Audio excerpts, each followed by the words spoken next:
What's going on, everyone? Welcome back. We're here yet again making another video happen for you guys. This time around, I decided to throw 3 strains into one joint to get a trifecta of smoke. I rolled this myself. I added Bernie Hana butter, cereal a la mode, and Gary Payton into one joint. And here it is, everyone. Check it out, guys. We're gonna roll a joint of Gary Payton, cereal a la mode, Bernie Hana butter. We're gonna combine them all into one joint. We're gonna combine all these 3 strains into one joint.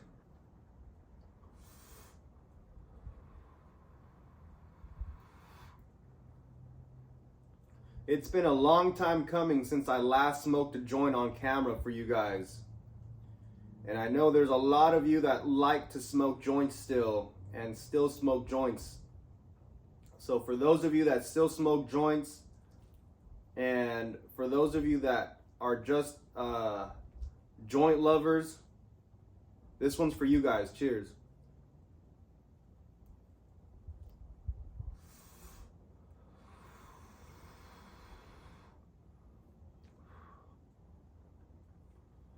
It's burning nicely in the Vibes paper.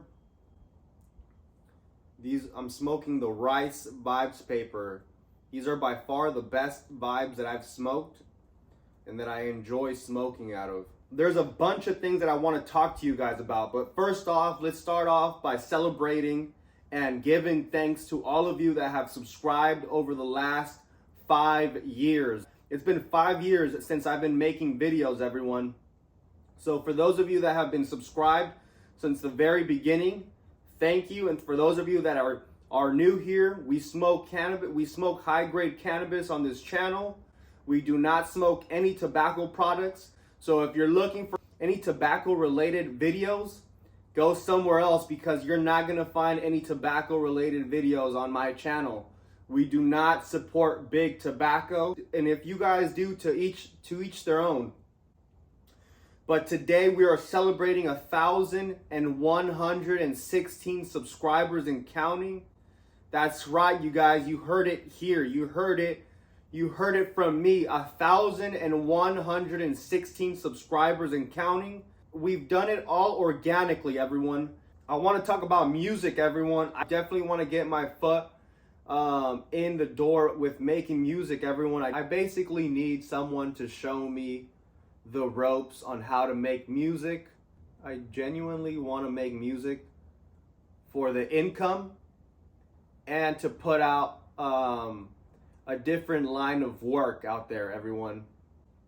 So if you guys know how to make music, how to upload music, all I need is somewhere to look for some beats, free beats, and someone to teach me how to start making money off my music, because I have a lot of ideas for music, everyone.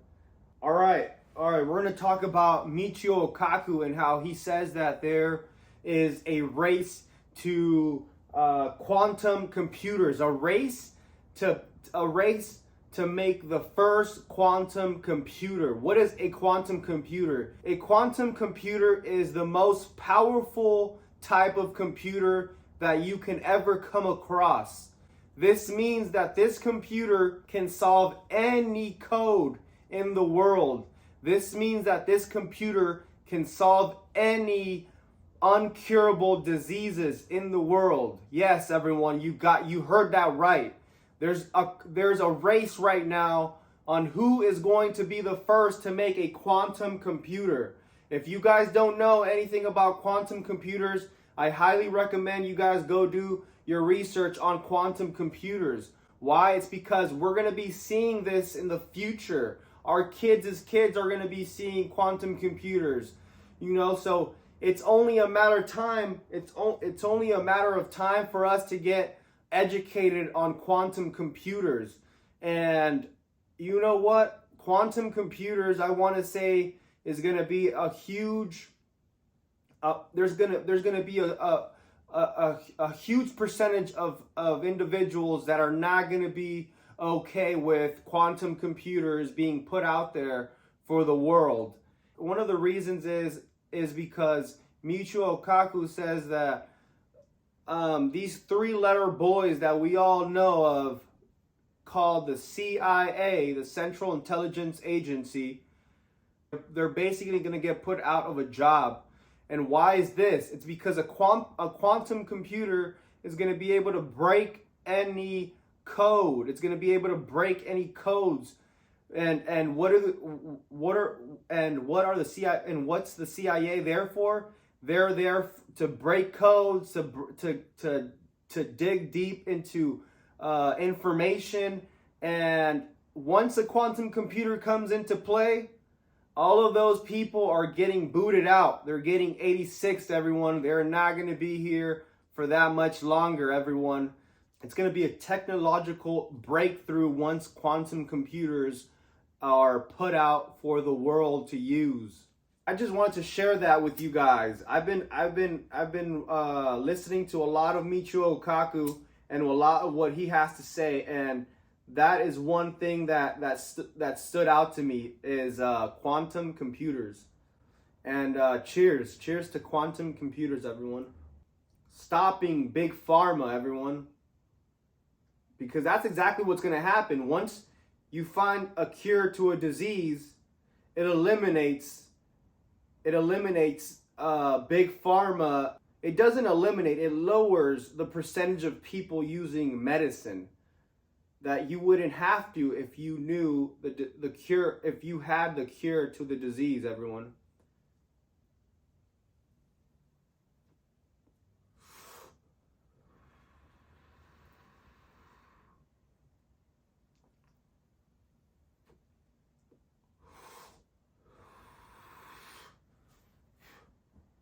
All right, we're moving on.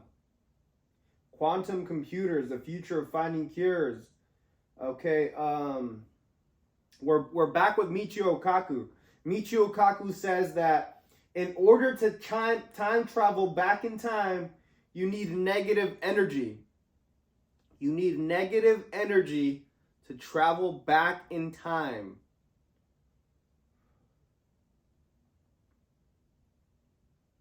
So, have you guys ever thought about time travel? Have you guys ever thought about traveling back in time? Have you guys ever thought about have you guys ever wondered oh, what if I could have gone back in time and fixed this thing before this other situation would have taken place? Have you guys ever done that? I'm sure you guys have, because I have. I'm going to ask you guys a question. Do you think time travel is possible? I'm not asking if it's possible with the technology that we have now, but do you think time travel in general is possible? Is possible with it? Say we find the technology that we need to go back in time to time travel. Do you think it would be possible? Okay, so there's two things that stick out in my head when I think about time travel. There's a scientist that looks very similar to Neil deGrasse Tyson. He was on the news a couple years back, and he basically said that he wanted to make a time travel machine, and his time travel machine wasn't going to allow you physically to time travel back in time, but it was going to allow you to send a message back in time for someone to receive it. How would that be possible? That I don't know, but that made me think about the possibilities of time travel. But he's saying you can't physically time travel back in time, but you can send a message. I think that would change the game, everyone. He said that he came up with this idea after his dad passed away from heart failure. And he said only if he had the time, He said only if he had the ability to go back in time to let his father know to go get a checkup on his heart, and he possibly could have saved his dad's life. That is what made him want to start looking into time travel, right? Okay, Michio Kaku says, the laws of physics say you can only time travel back to when the roads were first built. So you can't travel back into the first day that the Big Bang happened. No, you can't do that. You have to go back to the first day that roads were getting built. And that to me is a trip, everyone. Think about that. You can only time travel back to where the roads were first built. That's a trip. I still can't really comprehend. I still can't really comprehend that. And that blows my mind, everyone. It really blows my mind. And this makes me want to watch Back to the Future. For those of you that know, I have a small collection of Hot Wheels that I'm starting up, and it's all movie based. It's all basically Hollywood related Hot Wheels, and one of the Hot Wheels is Back to the Future Hot Wheels, and I've never watched any of the three. I think there's 3 Back to the Future movies. I haven't watched any of them. I've seen them on commercials thousands of times, countless of times. I know who Marty McFly is, I think. I know the famous Air Max 1s, I want to say, or the Nike's Air Max 1s, if I'm not mistaken, that's where it's from. I know all these big scenes. Comment down below if you think I should watch the movie, or if I shouldn't even waste my time watching the movie. Comment down below.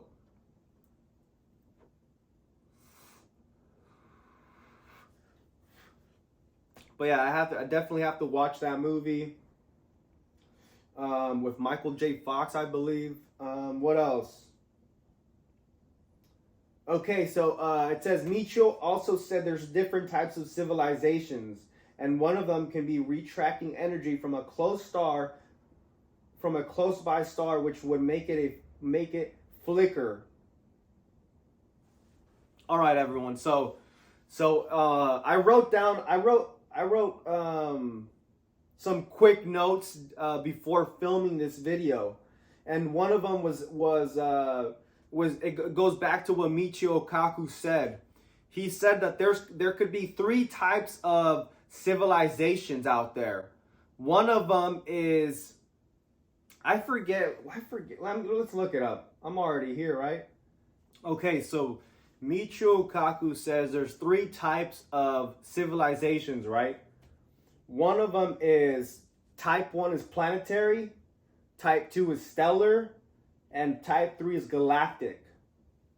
A type 1 species is able to harness energy on a scale equal to the amount of stellar energy that reaches its home planet. You guys heard that, right? I'm getting this off Google, everyone. Okay, and this is another one says. Type 1 civilization can use and store all energy available on its planet. Type 2 civilization can use and store all energy at the scale of its planetary system. Type 3 civilization can control energy at the scale of its entire host galaxy. So I was talking about type 2 civilizations. Michio Kaku says that there can be a civilization out there that can harness the power of its closest star, making it a Dyson sphere around the star or around the planet. Comment down below which one it is. I get confused which one. I forget on which is which. But he said that type 2 civilization can harness what did it say?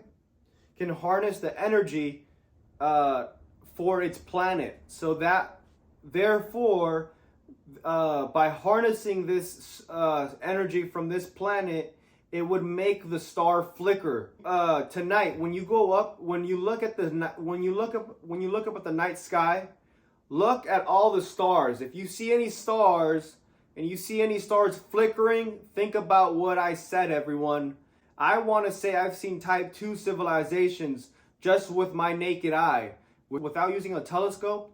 I don't know if it's an anomaly or if it's an actual star flickering. Comment down below if you guys have seen stars in the night sky flickering. This could be proof that there is type 2 civilizations out there. The next topic I want to talk about was giants. So I was watching shorts on YouTube when I came across, either it was YouTube or Instagram, and I came across a video of a lady recording herself on vacation on a boat, and about I want to say like two football fields away, there was rocks alongside the shore, and on one of the rocks, it looked very similar to a giant Buddha head. When I looked up a giant Buddha head, that's exactly what it reminded me of, a Buddha head. As I kept doing more research about this giant head sticking out the water in Costa Rica, and why a lot of people hadn't filmed it, or what the case was. That I don't even know if it was real. I don't even know if the video is real or if it's fake. But part of me wants to say that the video is real due to me finding out these facts later on. I was watching Joe Rogan and Graham Hancock, and they were talking about these giant spheres in Costa Rica that are alongside the beaches and that are scattered all around Costa Rica, and they're perfectly symmetrical spheres. They're perfectly round spheres, and Graham Hancock said that he thinks that those spheres were the spheres that they used to carve the Olmec heads in Mexico. And when I heard that, I was like, that's exactly what it is. That's exactly what that is. It's what a coincidence that I see a giant head sticking out the ocean in a video, and then I start doing a little bit more research, and then all of a sudden Graham Hancock says that there's spheres sticking, some random spheres that they have no clue on how they got there, but there's spheres in Costa Rica. And not too far away, going up north, you see these Olmec heads, and they think that these spheres were used for these Olmec heads, and that makes me want to go out there to Costa Rica and check these spheres out, and possibly this giant head, everyone. I definitely want to go check that out, everyone. That head looks freaking scary, everyone.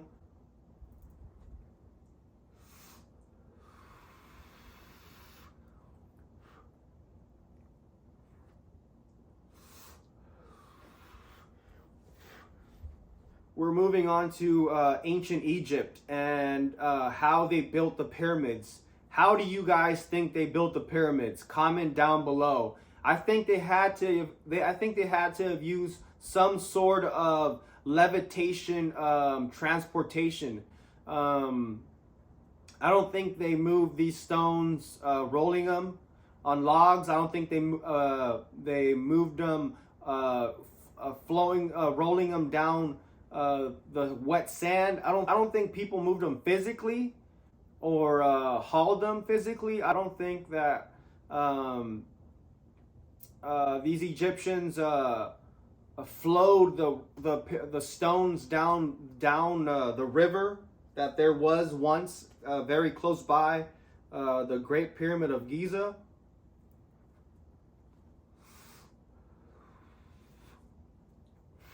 I don't think that. I think they must have had laser precise technology that allowed them to cut the stones to however they wanted to. And then I think they used levitational technology to move these spheres miles away from their destination. That's what I personally think, everyone. And hopefully one day we could find some scrolls, or we can find some of these tools that they used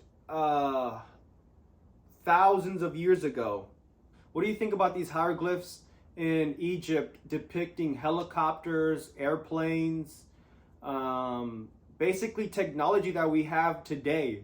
What do you guys get from that? You know what? I think they had all of that. I think they had all of that and more. I believe exactly what Joe Rogan said once on his podcast. He said these individuals harness technologies far from what we have today. We got so fixated on computer technology and science technology. It's very easy to think about. It's very easy to say that they could have had different types of technology based on their ability to construct megaliths in the world. Okay, we're gonna move on to movies, up and coming movies. They just released Deadpool 3, and if you guys didn't know, Wolverine comes back in Deadpool 3.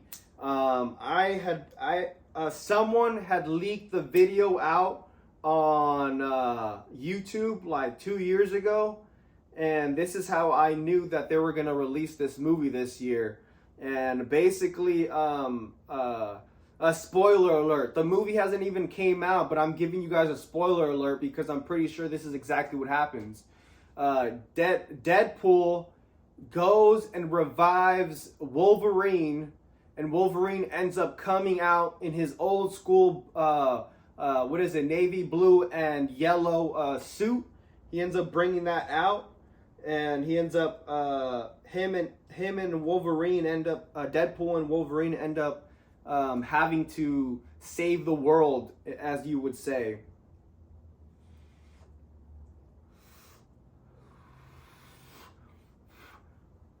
Those are up and coming movies. Deadpool 3. Spider-Man 4, everyone, with Tobey Maguire. My Spider-Man, the real Spider-Man. And when I say the real Spider-Man, I mean as in the real Spider-Man that actually can shoot out webs from his forearm. Not all the Spider-Mans can do that. Spider-Man, Andrew Garfield, if that's not, I forget, correct me if I'm wrong. Andrew Garfield has to make his webs. He has to invent something to shoot out webs. And then Tom Holland Spider-Man has to he also needs to invent something, right? To shoot his webs. Spider-Man 4 is officially, if it hasn't already, it officially starts filming in September, everyone. And for those of you that don't know, I'm a big movie guy, everyone. I grew up on movies. I grew up watching TV. As some of you would say, TV raised me.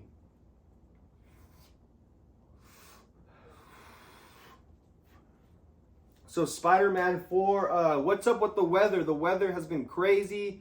It's been cold, it's been hot, it's been cold, it's been hot.